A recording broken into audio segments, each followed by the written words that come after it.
marche à la guerre, 1930-1939.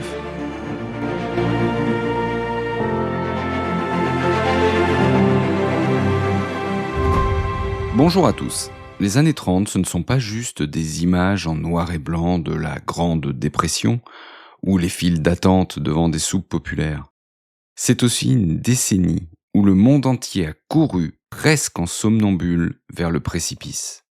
Nous sommes en 1930, la Première Guerre mondiale est terminée depuis à peine 12 ans, et déjà les tambours de guerre résonnent à nouveau. Mais cette fois, ils ne grondent pas seulement en Europe, ils résonnent aussi en Asie, en Afrique, partout où des dictateurs, affamés de territoire et de gloire, préparent leur coup. Alors voici la question qui va nous occuper aujourd'hui. Comment, en l'espace de 9 petites années, le monde a-t-il pu basculer dans le conflit le plus meurtrier de l'histoire de l'humanité ? Comment des démocraties puissantes comme la France et le Royaume-Uni ont-elles laissé Hitler, Mussolini et les militaristes japonais piétiner tous les accords de paix ? C'est l'histoire d'une marche inexorable vers l'abîme, celle que l'on appelle la marche à la guerre. Pour bien comprendre comment on en est arrivé là, il faut d'abord regarder du côté de l'Asie.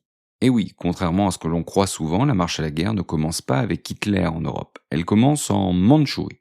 Nous sommes en septembre 1931. Le Japon, frappé de plein fouet par la crise économique, cherche désespérément des matières premières et des marchés pour son industrie. La solution est simple, envahir la province chinoise de Mandchourie. C'est brutal, c'est unilatéral, et ça viole tous les traités internationaux. La Société des Nations, l'ancêtre de l'ONU, proteste mollement, mais ne fait rien. Pire encore, le Japon, vexé et menacé de sanctions, claque la porte de la SDN en 1933. Pour certains historiens, cette agression japonaise est le vrai point de départ de la Seconde Guerre mondiale. D'autres, notamment des historiens japonais, parlent d'une guerre de 15 ans menée en Chine. En fait, il y a des phases actives et d'autres de répit, mais globalement, en effet, des années de violence, de conquête, de massacres se succèdent avant même que l'Europe ne s'embrase officiellement. Alors pendant ce temps-là, justement, en Europe, un autre dictateur fomente ses plans. Adolf Hitler arrive au pouvoir en janvier 1933. Dès le début, son objectif est limpide. Réviser le traité de Versailles, rassembler tous les Allemands dans un même Reich et conquérir ce qu'il appelle un espace vital à l'Est. En clair, envahir l'Europe de l'Est pour y installer des colonies allemandes. Dès 1933, Hitler commence à réarmer l'Allemagne. D'abord secrètement, puis ouvertement en 1935. Il lance une production massive d'avions et de chars. Et il se retire de la conférence de Genève sur le désarmement. Parce que, vous voyez, on lui refuse le droit de se réarmer autant que les autres. Et puis, il claque, lui aussi, la porte de la SDN. Les institutions internationales, qui étaient censées maintenir la paix, sont déjà complètement discréditées. Arrive 1935. Et cette année-là, 2 événements majeurs viennent sceller le sort de la décennie. D'abord, Mussolini. Le dictateur italien, lui, rêve de bâtir un empire colonial digne de la Rome antique, et il envahit l'Éthiopie. Attention, l'Éthiopie n'est pas une colonie européenne, c'est un État indépendant, l'un des seuls d'ailleurs qui reste indépendant en Afrique avec le Libéria, et c'est un membre de la SDN. Alors la Société des Nations impose des sanctions, mais tellement molles, tellement tardives, tellement inefficaces, que Mussolini s'en moque royalement. Et pour résultat, il se rapproche de l'Allemagne. Le front de Stresa, cette tentative de rapprochement entre la France, le Royaume-Uni et l'Italie pour contenir Hitler, s'effondre. Ensuite, Hitler, justement, lui, il rétablit le service militaire obligatoire en Allemagne. À nouveau, une violation pure et simple du traité de Versailles. Et là encore, que font la France et le Royaume-Uni ? Rien. Absolument rien. On est déjà à 3 agressions majeures en 4 ans. La Mandchourie, l'Éthiopie, le réarmement allemand. Et personne ne réagit vraiment.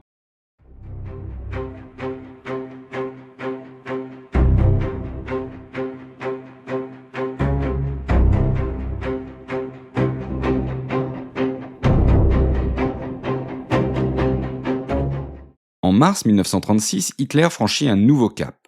il envoie ses troupes en Rhénanie. C'est une région frontalière, la région du Rhin, qui devait rester démilitarisée selon le traité de Versailles. Elle devait servir de zone tampon en cas de nouvelle attaque allemande pour éviter l'invasion de la France.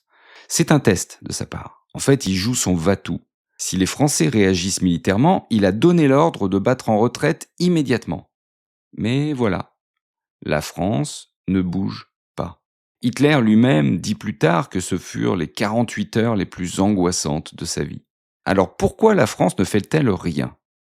Parce qu'elle est divisée, hésitante et terrorisée à l'idée de déclencher une nouvelle guerre.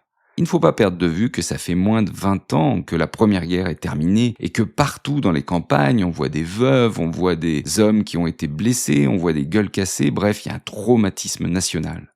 Le Royaume-Uni, de son côté, se dit que la Rhénanie, c'est quand même le territoire allemand. Donc bon, après tout, l'Allemagne fait ce qu'elle veut chez elle. Alors il faut comprendre qu'il existe au Royaume-Uni un courant qui prône l'apaisement, c'est-à-dire d'accorder des concessions à une puissance étrangère agressive, notamment l'Allemagne nazie, dans l'espoir d'éviter un conflit armé, en particulier une nouvelle guerre mondiale. Clair, apaiser l'agresseur. Et une partie de l'opinion publique britannique, notamment ses élites, trouve aussi que finalement Hitler, ça vaut mieux que Staline. Et certains ont même des sympathies nazies, comme Édouard VIII, le roi du Royaume-Uni depuis le début de l'année 1936. Très peu sont les Britanniques à critiquer cette politique d'apaisement. Winston Churchill, très hostile à Hitler, parle un peu dans le désert. Alors il n'est pas dupe de l'apaisement, il le déclare, je cite, « Un conciliateur, c'est quelqu'un qui nourrit un crocodile en espérant qu'il sera le dernier à être mangé. » Alors le résultat de tout ça, c'est qu'Hitler a gagné son pari. Il remilitarise sa frontière ouest, ce qui expose la France et la Belgique à une attaque éclair. Et en prime, il a compris qu'il pouvait continuer à violer les traités sans conséquence. Et comme si ça ne suffisait pas, une guerre civile éclate en Espagne en juillet 1936. Des généraux, parmi lesquels Franco, contestent le résultat d'élections démocratiques qui ont emmené un gouvernement de gauche au pouvoir. Et là, on a deux camps qui se forment. Les nationalistes, qui suivent Franco, et les républicains, qui sont eux favorables au gouvernement élu. Alors la guerre civile espagnole, c'est surtout un terrain d'essai, grandeur nature pour les dictatures. L'Allemagne nazie envoie sa Légion Condor tester ses nouveaux avions et des techniques de bombardement. En avril 1937, la petite ville basque de Guernica, sans aucun intérêt stratégique, est rayée de la carte. Des civils sont massacrés depuis les airs, le bombardement a eu lieu volontairement un jour de marché. C'est une préfiguration de la guerre totale qui vient. L'Italie fasciste, quant à elle, envoie carrément 50 000 soldats pour soutenir Franco. Et donc, cette intervention conjointe de l'Allemagne et de l'Italie en Espagne rapproche ces deux pays. Ils règlent leurs désaccords, notamment sur l'Autriche, et ils cèdent surtout une alliance. C'est l'axe Rome-Berlin. Alors de l'autre côté, pendant la guerre d'Espagne, l'URSS fournit du matériel militaire moderne aux républicains et elle finance les brigades internationales, ces volontaires qui viennent de partout pour combattre et défendre la République espagnole. Mais par la suite, le flux de l'aide se tarit et l'aide décline. En fait, Staline va surtout se servir de l'Espagne pour éliminer ses opposants, notamment les trotskistes.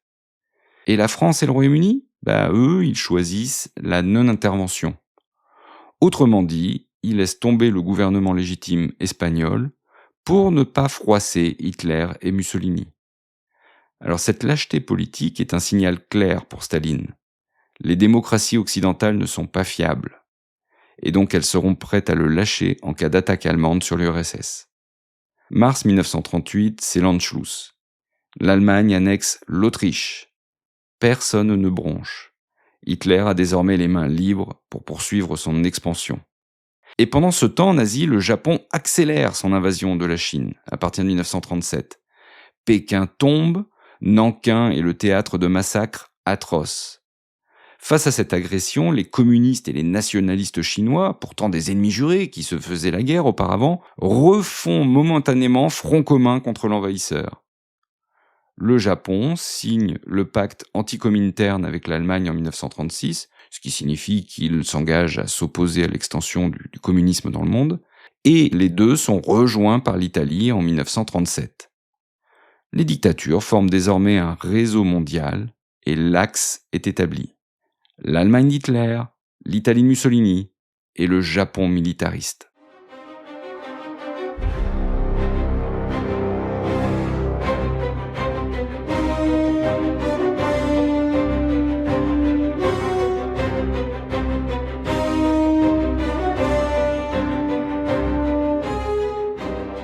Septembre 1938, seulement 6 mois après l'Anschluss. Hitler exige maintenant les Sudètes, cette région de Tchécoslovaquie à l'ouest là, qui est peuplée d'Allemands. Alors évidemment, ça s'inscrit dans sa politique visant à unir tous les Allemands dans un seul Reich. La tension monte, la guerre semble inévitable. Oui, la Tchécoslovaquie est une alliée de la France. Et les démocraties ont garanti son existence par le traité de Versailles. Et c'est là qu'intervient la fameuse conférence de Munich les 29 et 30 septembre. Hitler, Mussolini, le français Daladier, le britannique Chamberlain se réunissent pour discuter du sort de la Tchécoslovaquie. Le président tchécoslovaque, Edvard Beneš, n'est même pas invité à la table. Et donc les Tchécoslovaques n'assistent pas à la conférence qui va décider de leur sort et ils misent tout sur le soutien des démocraties. Sauf que les démocraties cèdent. Hitler obtient les Sudètes. Chamberlain rentre à Londres en brandissant le fameux papier signé par Hitler. Il est persuadé d'avoir sauvé la paix. D'ailleurs, l'opinion publique l'acclame. Mais en réalité, c'est une capitulation honteuse. Outre des provinces, la Tchécoslovaquie perd ses défenses naturelles et l'URSS, écartée des négociations, comprend que l'Occident cherche peut-être à la laisser seule face à Hitler.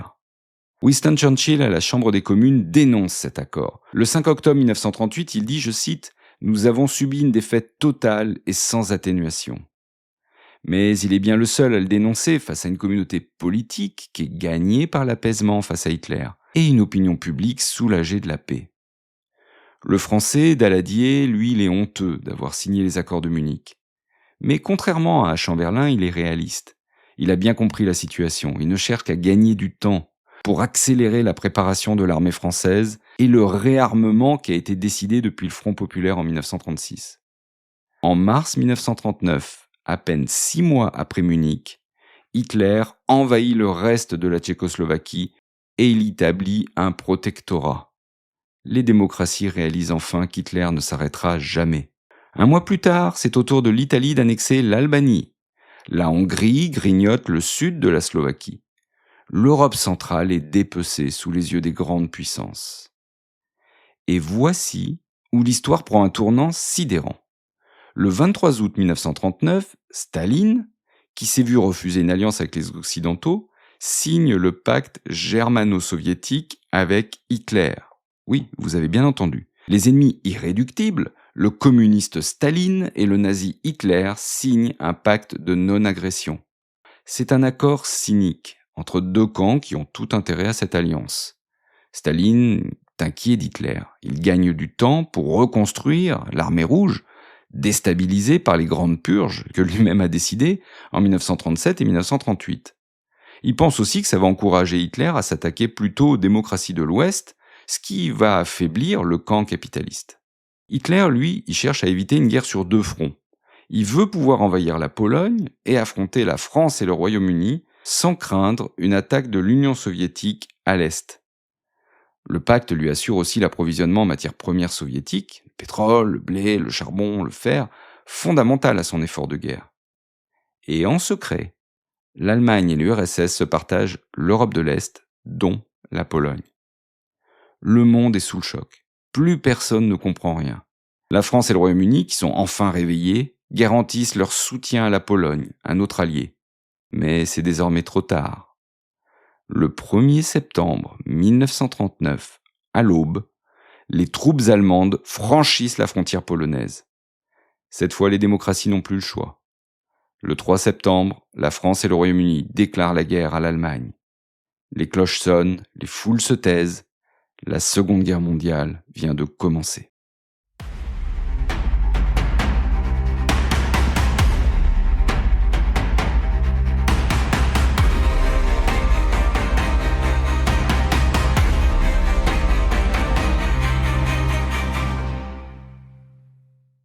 Voilà comment, en 9 ans seulement, le monde a basculé dans l'horreur. De la Mandchourie à Munich, de Guernica à Prague, l'histoire s'est répétée. Agression, inaction, nouvelle agression. Et les démocraties traumatisées par la Grande Guerre ont tout fait pour éviter un nouveau conflit. Elles ont cédé, négocié, fermé les yeux. Mais Hitler, Mussolini, les militaristes japonais ne voulaient pas la paix. Ils voulaient la domination.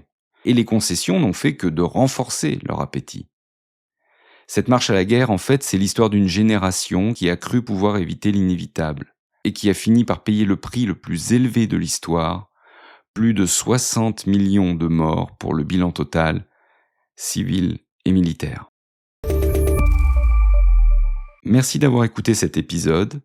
Les années 30 nous rappellent que la paix n'est jamais acquise et que le silence des démocraties peut parfois coûter plus cher qu'une guerre. Si l'épisode vous a fait réfléchir, partagez-le autour de vous pour que l'histoire continue d'éclairer notre présent. N'hésitez pas à laisser une note ou un commentaire, c'est le meilleur moyen de soutenir ce podcast. Et surtout, abonnez-vous sur votre plateforme d'écoute, Spotify, Apple Podcasts, Deezer ou autre. C'est gratuit et vous serez certain de ne manquer aucun épisode. Et on se retrouve très bientôt pour une nouvelle page d'histoire.